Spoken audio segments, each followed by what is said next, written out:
Hello and welcome to the Cryptocurrency News Channel. We're here to talk about why a Bitcoin ETF can suddenly spurt the market past 100,000, even in this really dilapidated market. And you might be thinking 100,000, well, you're just insane. Nothing can actually do that right now with all the retail selling. But it's not really about retail buying and selling when you're talking a Bitcoin ETF. You're talking about financial advisors. A Bitcoin ETF will allow advisors and institutions a layer to buy crypto with that actually lets them do it legally for their clients. And that's a lot of money.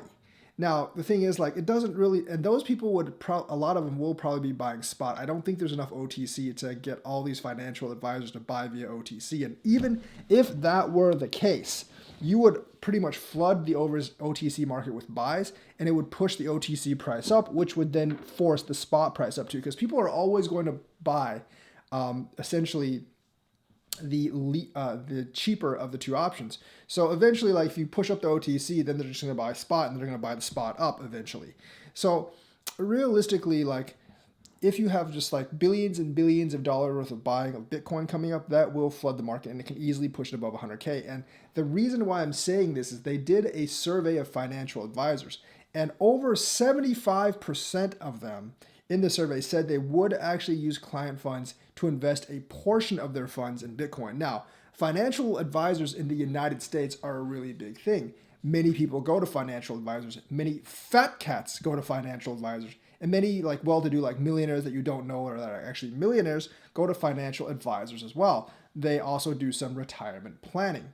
So like I think like with the ETF, things like I Trust Capital, and other Bitcoin funds will become a lot more prominent in retirement and in retirement funds and in personal funds as well. And that is a very big thing. 75% of financial advisors is a lot. And the people that go to financial advisors are the ones with money. Like, yes, the people living paycheck to paycheck, they probably don't go to financial advisors.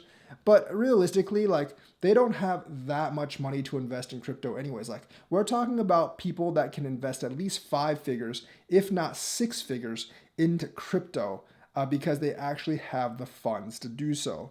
And I actually do believe like those are the people that we really need that crypto really needs to target if they're actually going to expand to the next phase. So like the thing is like those people don't want to take care of their own finances, but they have a lot of money. So, basically going to the people like managing their finances for them is the next step. And you can tell that these financial advisors want a way into cryptocurrency, but they don't want to directly buy and expose the risk. Having an ETF would actually curtail that risk for them and allow them to actually buy cryptocurrencies. Now, a spot Bitcoin ETF needs to be backed by Bitcoin. So every time a financial advisor buys Bitcoin, someone else needs to buy the Bitcoin to support that ETF. It is much more effective for Bitcoin price than actually a futures ETF, which is what we have now. So a spot ETF will get the majority of financial advisors to invest their clients' funds, and many of those clients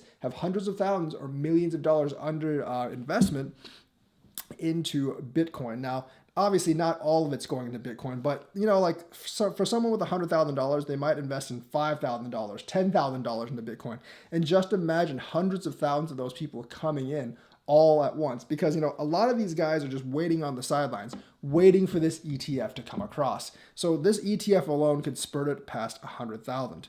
But the thing is, like, I don't think it's going to happen this year because most analysts agree that it's not likely to happen in 2022. They're looking at mid 2023.